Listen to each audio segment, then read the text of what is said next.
Welcome to my second channel academia.com। অবশ্যই আমি তোমাদের সাথে আছি, তোমাদের প্রিয় নির্জন স্যার।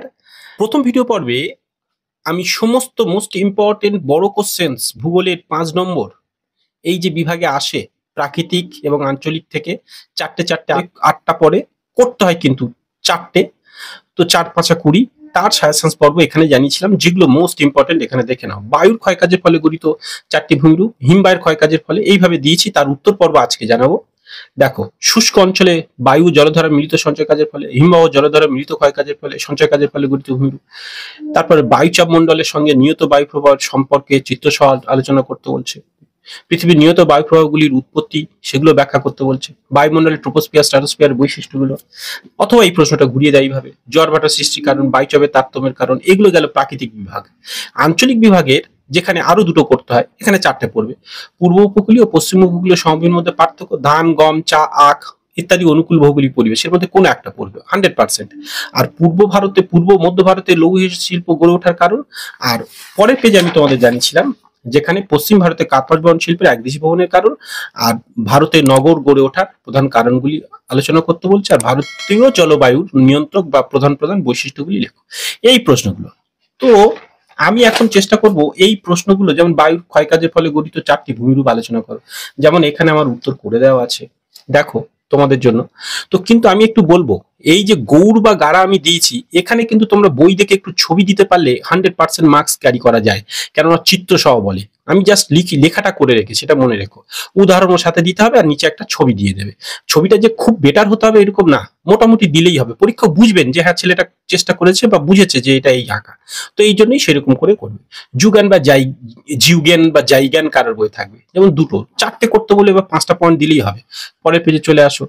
দেখ, এগুলো কিন্তু বইয়ে অনেক জটিল জটিল আছে, আমি সেগুলো থেকে নোটস বানিয়ে এমন ভাবে সহজ করে রেখেছি যাতে তোমাদের একবার করে পড়লেই কিন্তু ক্লিয়ার হয়ে যায়।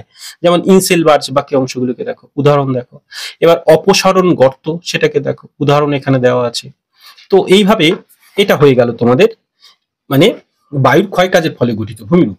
এবার দ্বিতীয়টি ছিল বায়ুর ক্ষয়কাজের ফলে গঠিত, এবার হিমবাহের ক্ষয়কাজের ফলে গঠিত ভূমিরূপ, যেখানে আমরা একটু চলে আসবো। যেখানে দেখো, এখানে লক্ষ্য করো, এই যে হিমবাহের ক্ষয়কাজের ফলে গঠিত ভূমিরূপ, এই যে করি বা সার্ক। আবারও ছবিগুলো একটু দেখে নেবে তোমরা। এখানে যেমন দেওয়া আছে এডিটি, অ্যারে, পিরামিড চূড়া বা হর্ন, কর্তিত শৈলশিরা, ইউ আকৃতির উপত্যকা বা হিমদ্রোণী, যেগুলো এইগুলো দেওয়া আছে। এবং তার সাথে সাথে পরের পেজটা দেখো, ঝুলন্ত উপত্যকা, রসমতানে, ক্র্যাগ হোটেল, ফিয়র্ড, এইগুলো পার্টগুলো তোমরা কিন্তু একটু ছবি ব্যবহার করো। আর একটা ছিল তোমাদের, এই যে শুষ্ক অঞ্চলে বায়ু ও জলধারা মিলিত সঞ্চয় কাজের ফলে গঠিত ভূমিরূপ, বা হিমবায়ু জলধারা মিলিত সঞ্চয় কাজের ফলে গঠিত ভূমিরূপ।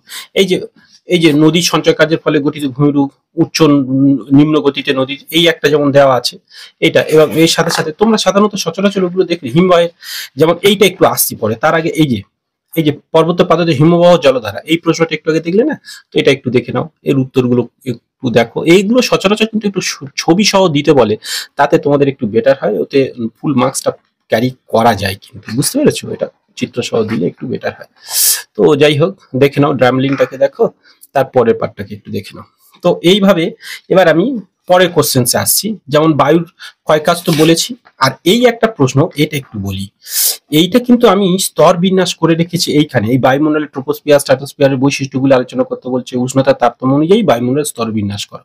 তার ডিটেলস একটু আলোচনা করছে। যেমন এইখানে দেখো, আমি কিন্তু নিচ থেকে শুরু করি। একটু মনে করো, এই নিচে আমাদের পৃথিবী আছে, তা পৃথিবীর উপরের এই একটা দাগ টেনেছি, ধরো মনে করো 16 কিলোমিটার। যদি এইখানে এই যে আমার ধরো খাতাটা এরকম হচ্ছে, এই নিচটা এইরকম পৃথিবীর একটা স্ট্রাকচার। এই যে ছক যে দেওয়া আছে, এরকম করে পৃথিবীর একটা মনে করো স্ট্রাকচার। তার উপরে জুড়ে আছে এতটা কিলোমিটার জুড়ে, তার মানে কি 16 কিলোমিটার জুড়ে ট্রোপোস্ফিয়ার। তার মধ্যে বা ক্ষুদ্র মন্ডল কি কি হয়, এই ডিটেলস দেওয়া আছে। এগুলো কিন্তু ছোট ছোট কোশ্চেন্স এর মধ্যে আসে, প্রচুর ডিটেল আছে, মানে এর বাইরে এর তথ্য নেই, তাই এখানে একটা চার্ট করে আছে। ঠিক তার উপরে আবার দেখো 50 কিলোমিটার পর্যন্ত বিস্তৃত স্ট্র্যাটোস্ফিয়ার, বা যার মনে হয় শান্ত মন্ডল, তার ডিটেলস এখানে দেওয়া আছে। এইগুলোই পয়েন্ট করে করে লিখতে হবে। আবার এর উপরে দেখো মেসোস্ফিয়ার, যেমন সুন্দর করে দেওয়া আছে, 80 থেকে 85 কিলোমিটার পর্যন্ত, তার মধ্যে কি কি ঘটে। আবার দেখো থার্মোস্ফিয়ার, যেটা এখানে দেওয়া আছে, তার মধ্যে কি কি ঘটে। আবার দেখো এখানে এক্সোস্ফিয়ার, সেখানে কি কি ঘটে। আবার দেখো ম্যাগনেটোস্ফিয়ার, 2400 কিলোমিটার পর্যন্ত, এই ডিটেলস দেওয়া আছে। তো এইভাবে এই ছকটা করা, যেটা ওইখানে ওই দুটোর উত্তরে পুরো ডিটেলস দেওয়া আছে। আচ্ছা, এইবারে জোয়ার ভাটা সৃষ্টির কারণ এই সবগুলো, এখানে প্রচুর আরো তথ্য আছে যেগুলো আমি তোমাদের আর এগুলো দিচ্ছি না। এবার 2 নম্বর যখন কোশ্চেন দেবো বা ওইরকম সময় এগুলো আর একটা। এবার এই সমুদ্র স্রোত সৃষ্টির কারণ এই সবগুলো গত বছরে খুব ইম্পর্টেন্ট ছিল। আমি তোমাদের একটু আর একটু দেখাই, এখানে প্রশ্নগুলোকে একটু দেখি। এটা সাধারণত আঞ্চলিকের দিকে চলে আসছি আমি। আচ্ছা, এটা একটু রাখি এইখানে। দেখো এবার আমরা একটু এই বায়ুচাপের তারতম্যের কারণ, যেটা এই বছর ইম্পর্টেন্ট আমি দিয়েছিলাম। এইখানে দেখো বায়ুচাপের তারতম্যের কারণগুলি দেখো। যেমন এইখানে দেখো এই যে প্রশ্নটা করে দেওয়া আছে, উত্তরটা দেখো বায়ুচাপের তারতম্যের কারণ। এই যে এই পর্যন্ত তার উত্তরটাই দেওয়া আছে। এবং এর সাথে সাথে আরো আছে এখানে, আমি সমুদ্র স্রোত সৃষ্টির কারণ জোয়ার ভাটা। তো যাই হোক, এই যে জোয়ার ভাটা সৃষ্টির কারণ যেটা আমি ইম্পর্টেন্টের মধ্যে এই জোয়ার ভাটা সৃষ্টির কারণ, এগুলো কিছু কিছু করতে করতে বাদ দিয়েছিলাম। এইগুলো সাধারণত 2টি কারণ প্রধান। এই যে এই একটা, এই যে নোটসটা যেমন এখানে দিয়েছিলাম না, জোয়ার ভাটা সৃষ্টির কারণ সমূহ লেখো। তো এইভাবে যাই হোক, এবার গেল আঞ্চলিক বিভাগের কথা আসছে, যেটা এখানে দেখো এই একটা, যেমন এখানে বলেছিলেন না ধান, গম, চা, আখ অনুকূল, এদের অনুকূল ভৌগোলিক পরিবেশগুলো আলোচনা করতে বলছে। তো এই পার্টটা দেখো, এইখানে আমি একটা চার্ট করে রেখেছি, সব থেকে মোস্ট ইম্পর্টেন্ট চার্ট। আচ্ছা, তোমাদের যাতে দেখতে অসুবিধা হচ্ছে একটু জুম করে দেখো কিন্তু, হ্যাঁ এটাকে একটু জুম করে দেখো। যেমন দেখো আমি এখানে তোমাদের মনে রাখার জন্য একটু বলি। যেমন দেখো এখানে লক্ষ্য করো, যদি একটি ধান বলি, মেন পয়েন্ট করতে হবে কিরকম ভাবে, দেখো প্রাকৃতিক পরিবেশ। পরীক্ষা পড়তে পারে ঘুরিয়ে ধান চাষের অনুকূল প্রাকৃতিক পরিবেশগুলি আলোচনা করে, তখন কিন্তু এইগুলো এপারের আর নয়। এটা হচ্ছে অর্থনৈতিক পরিবেশ, শ্রমিক, জলসেচ, মূলধন, কীটনাশক, পরিবহন ইত্যাদিগুলো। কিন্তু যদি বলে যে ধান চাষের অনুকূল ভৌগোলিক পরিবেশ, তখন পুরোটাই দিতে হবে। বলতে হবে ধান চাষের 2 রকম, যেমন এখানে একটা করে দেখি দেখানো আছে। যেমন যদি বলে ধান চাষের অনুকূল ভৌগোলিক পরিবেশ আলোচনা করো, তখন ভূমিকা দিয়ে দিলে একটু, আর তার প্রাকৃতিক পরিবেশগুলো কি কি এরকম করে লিখতে হবে কিন্তু পরীক্ষায়। এই উষ্ণতা, বৃষ্টিপাত, মৃত্তিকা, তার সম্পর্কে এটাই লিখতে হবে। এইভাবে আঞ্চলিক পরিবেশ বলে ওপারে নিশ্চয়ই ওরকম নোটস করা আছে। এই যে আঞ্চলিক পরিবেশ বলে সেখানে মানে অর্থনৈতিক পরিবেশ বলে শ্রমিক, মূলধন এইভাবে করা আছে। এইটা আমি চার্ট করে প্রত্যেকটা দিয়েছি। ধান চাষের উষ্ণতা তুমি এটাই বানিয়ে বলবে। প্রথম পয়েন্ট যেমন এইখানে দেখো উষ্ণতা বলেও লিখেছে, দেখেছে ধান চাষের জন্য এত থেকে এত সেন্টিগ্রেড তাপমাত্রা উপযোগী। এটাই তুমি এখানে দেখে মনে রাখবে।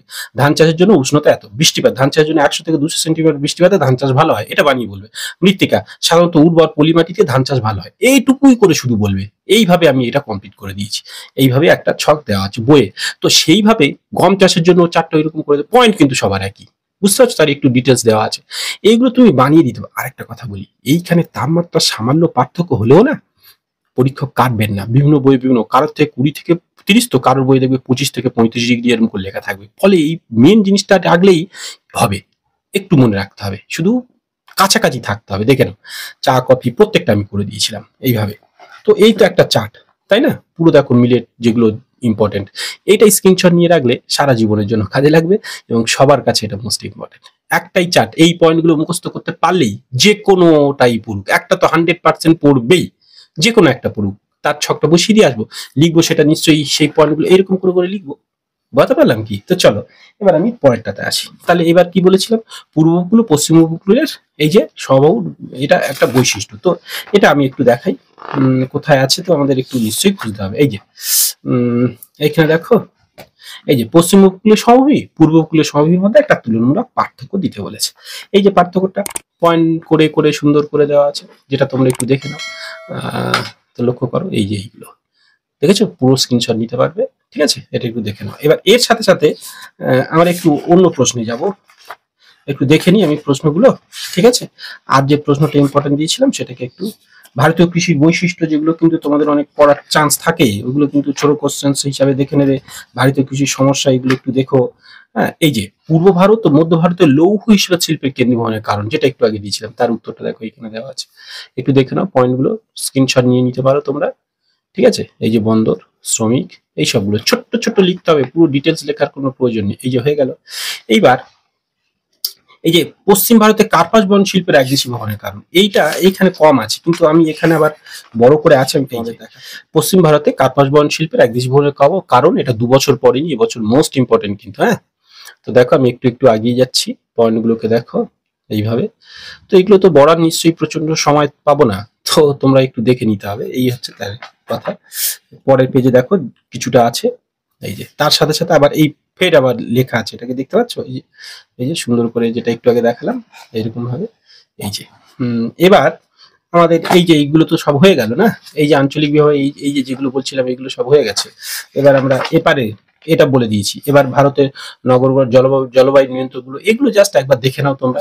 তো এইভাবেই তোমাদের এই ছিল পুরো কোশ্চেন্স। পরবর্তীকালে আমরা তোমাদের এইসব 2 নম্বর কোশ্চেন্স, মোস্ট ইম্পর্টেন্ট কিছু কোশ্চেন্স আমাদের উত্তর সহ আছে, 2 নম্বরে যখন দেবো সেগুলো কিন্তু তোমাদের একটু জানাবো। আরো প্রচুর ছিল, যাই হোক যেগুলো মোস্ট ইম্পর্টেন্ট রেখেছি সেগুলোই তোমাদের এখানে কিছু তোমাদের যেমন আছে। তো যাই হোক 2 নম্বর আছে, চিত্র সাজেশনস আছে, সেগুলো সব পরে পরে আমরা ভিডিও পর্বে আসছি। তো সবার এক্সাম ভালো হবে এটুকুই কামনা করছি। আর অন্যান্য পর্বগুলো দেখতে অবশ্যই আমার প্রথম চ্যানেল একাডেমিয়াকে সাবস্ক্রাইব করবে। আর এই ভিডিওর সাথে রিলেটেড আরো অন্যান্য সাজেশন পর্ব এখান থেকে তোমরা দেখতে পাবে। বা আমার প্রথম চ্যানেল এই একাডেমিয়াতে চলে যাও, এখানে দেখবে অনেক ডিটেলস তথ্য পাবে। আর এক্সাম টাইমে দুটি চ্যানেল থেকে ভীষণভাবে লাইভ ভিডিওর মাধ্যমে উপকৃত হবে। সাথে রেখো কিন্তু। Best of luck. আমি তোমাদের সাথে ছিলাম, তোমাদের প্রিয় নির্জন স্যার।